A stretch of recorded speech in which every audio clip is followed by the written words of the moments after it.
In this video, you're going to learn how to draw a block in one-point perspective. I'm Creative Kina, a freelance artist, and I teach drawing and painting skills for kids and adults, both online and in person. Before we get started, be sure to subscribe to my channel and hit that little bell to be sure you get notified of all of my weekly tutorials. Let's get started. All right, let's draw a block in one-point perspective. When you're drawing in perspective, what I mean is we're going to be using a horizon line and a vanishing point, and we're going to create objects and things to make them look like they're going off into the distance on a flat sheet of paper. It's helpful to tape your corners down so your paper's not sliding around. Here I have two tools, a small one and a large one. These are right angle tools, and these are helpful in perspective drawing because, as you see, one corner of this right angle tool is a right angle, and you can line the bottom of this tool up with the edge of your paper or the side of your paper if you're doing a horizontal line, and you can be sure that your vertical lines will be perfectly vertical. So let's get started. Let's start out with a horizon line. The horizon line is the place where the sky meets the land. And when you are drawing an object inside, such as on the table, or an object out of your imagination sitting on some sort of surface, this horizon line is always there, but it's imaginary and it's behind the wall or whatever is blocking the view of the outside. So here we have our horizon line, and let's give ourselves one vanishing point. This is where all of the lines that are parallel to each other on the object are going to converge and meet in the distance at the vanishing point. So I'm going to switch to this little right angle tool. I am using just a simple piece of computer paper. It's cheap and good to practice on. So what I'm going to do is first draw the front of the box. And I'm basically going to draw a square. You can measure if you want to, but I'm using the right angle tool here, and I'm making sure that this is lined up at the bottom, and then I'll slide it over. I could be precise and measure precisely, but I'm just going to kind of guess and slide it over to where I think I can make a pretty good square instead of a rectangle. I'm going to make that a little too long just to show you what we can do. Alright, so my little right angle tool is not long enough.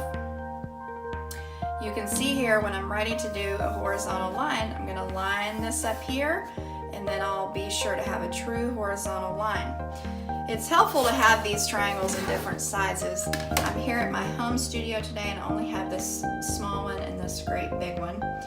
So here I will line this edge up with this side of the paper. So this is lined up here, and then I'll make my horizontal. You'll notice we'll need to erase lines that extend. Whenever you're drawing in perspective, it's helpful to draw lightly so that you can erase those lines as you go, because a lot of times you're drawing guidelines that you won't need.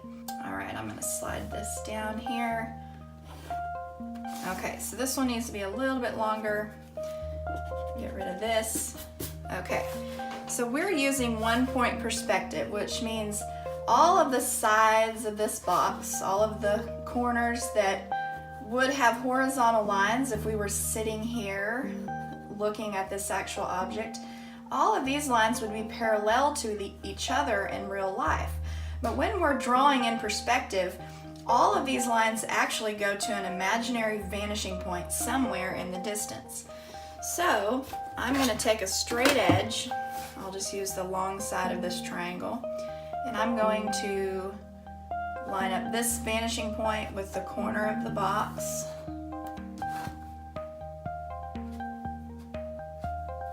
And you know what? With all of my drawing tutorials, you can just buy a whole package of computer paper for like $3 or $4, and all you need is a pencil and a few simple drafting tools, and you can get a lot of practice out of these tutorials. Okay, so now we've established our horizontal lines here, and now what's left for us to do is find the back of the box.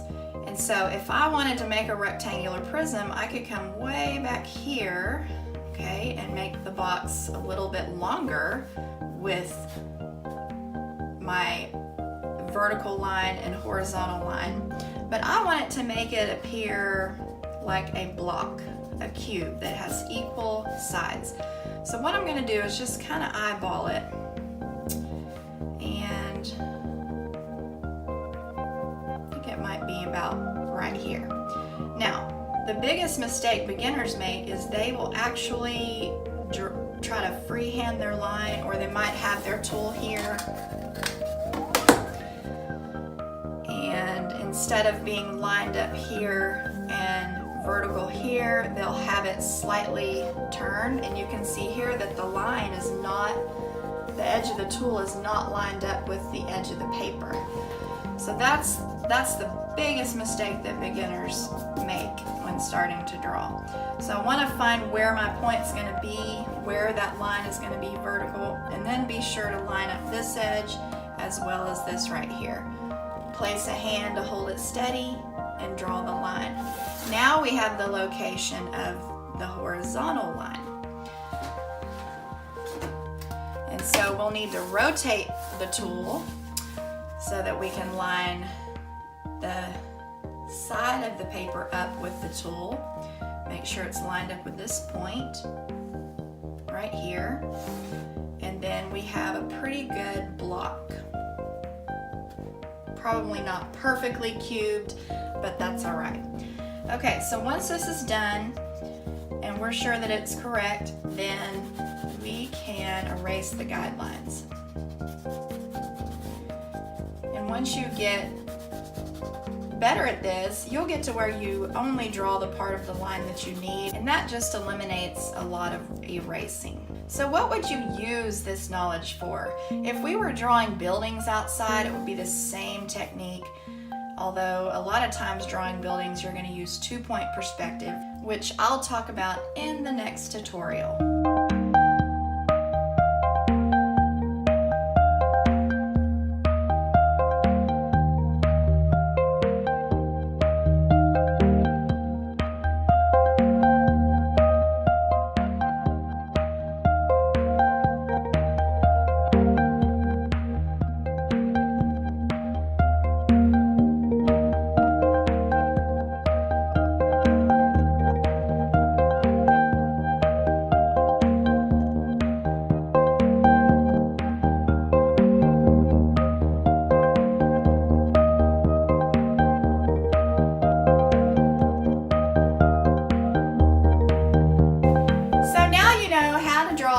In 1-point perspective. My goal in all of my online courses and video tutorials is to eventually cover all the skills you need to become a great painter. If you found this video helpful, be sure to give it a thumbs up and share it with an aspiring artist that you know. Don't forget to subscribe and check out my links below this video in the text. I've got a free beginner course you can take, and I'll see you in the next video tutorial.